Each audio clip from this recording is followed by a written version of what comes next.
Thank you and welcome to the show today. The topic this morning is R.H. Boyd and his times, and we're fortunate to have with us to talk about the founder of the National Baptist Publishing Board, R.H. Boyd, Dr. BLovett. And Dr. BLovett is the author of a book dealing with the Boyd family called How It Came to Be. And of course, Dr. Lovett, let me welcome you to the show this morning. Well, thank you, Dr. Haney, and I appreciate being on your show again. And to tell you, Dr. Lovett, how many times we've had you and how appreciative we are of you to take the time to come by and to talk to us about some of the many books that you've published over the last several years. And I think one of the books that we're dealing with today has to do with the Boyd family. That is correct. The family that established the National Baptist Publishing Board. And of course, the individual that we're concerned with this morning immediately is R.H. Boyd, the founder of that particular family. But before we talk about the founding of that family, Dr. Lovett, let's have you to give our audience some statements in reference to your background, education, and some of the things, and perhaps to say something about some of the many books that you've written outside of this most recent effort, How It Came to Be, dealing with the National Baptist Publishing Board. Let's talk about it from that perspective. Yes. Well, I'm a native of Tennessee. I'm born and raised in Memphis, finished high school there, and I was raised there. Did all of my college education at the University of Arkansas, master's, doctorate, bachelor's degree, and so on. I taught at Eureka College in Illinois, the alma mater of President Ronald Reagan, the late President Ronald Reagan. And I left Eureka College and came to Tennessee State University to be a professor 34 years ago. And since that time, I have focused my work on research in Tennessee and national African American history. My latest two books, one of which we're going to discuss today, are titled The Civil Rights Movement in Tennessee, A Narrative History. University of Tennessee Press, published in 2005. And the one that we will discuss today, thanks to you and the show, is How It Came to Be, the R.H. Boyd family's contributions to African American religious publishing.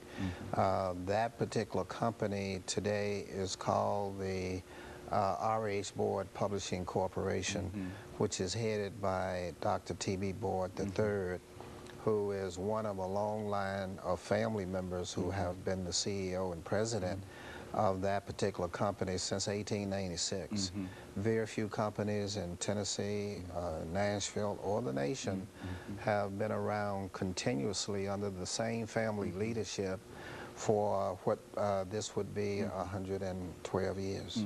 You know, Dr. Lovett, I was concerned about this book in the sense that you're dealing with an individual who came directly out of slavery, and yet in spite of all of the obstacles and all of the challenges, he was able to somehow create not only a publishing company, but he was also able to become involved in banking. As a matter of fact, I understand he had something to do with Citizens Bank. Let's talk about that individual and his times, R.H. Boyd, coming out of slavery and able to do these things. The individual is Richard Henry Boyd, and Richard Henry Boyd was born a slave in 1843 in Mississippi.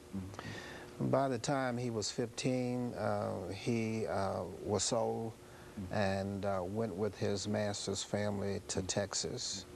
At the end of the Civil War in 1865, he learned to read and write. He was a cowboy. He worked, you know, rustling cattle. I'm not rustling cattle, but rounding up cattle. All right, good, very good. Cattle like any other cowboys did. And they might have done a little rustling too, Dr. Lovett. Go on, very good. Doing that hard work, you know, out on the great Texas plains and out in East Texas where he grew up.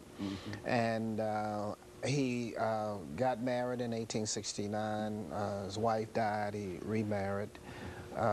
And they went on to raise quite a family of children, and he went to school to learn more at Bishop College in Texas, and then of course he was ordained as a minister and helped to do a lot of organizing of Black Baptist associations in Texas, where there were few right after slavery.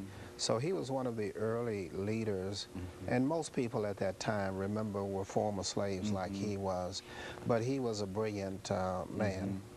He was able to, and I'm intrigued by the idea that he learned to read after slavery, you see, and the ability to be able to do so. And of course, let me make preparation, Dr. Lovett, for our first commercial break, after which time we'll come back and talk about some of the other activities and members that R.H. Boyd, as well as other members of the family, became involved in. And of course, we'll be back with our audience following this very, very short commercial break.